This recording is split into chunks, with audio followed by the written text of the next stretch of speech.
par erreur.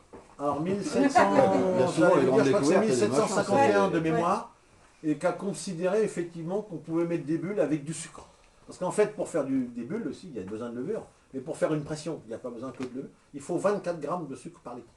Et les 24 grammes de sucre par litre vont représenter 6 bars, 6 atmosphères dans la bouteille.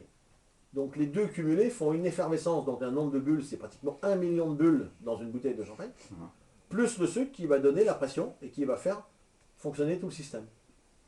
Vous voyez, c'est ça, ça c'est ce qu'on appelle la méthode champenoise. Nous on appelle ça champagne évidemment, mais quand vous êtes en Alsace, c'était qui la vigneronne? Allez, Ouais. cache-toi.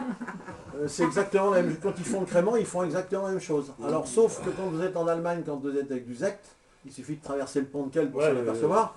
Eux c'est du gaz carbonique. Ah ouais. C'est du vin tranquille dans lequel on ajoute du gaz carbonique. On a la même chose chez nous quand vous arrivez chez Critère.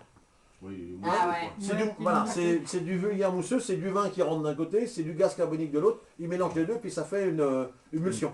Nous c'est pas ça. Il faut minimum. La prise de mousse c'est 6 mois et les conserver minimum 15 mois en bouteille avant de pouvoir les commercialiser. Donc les bouteilles de supermarché, elles ont 15 mois minimum. Les bouteilles de récoltants manipulants comme nous, RM, c'est 36 mois minimum. Voilà, c'est à peu près le critère qu'on a.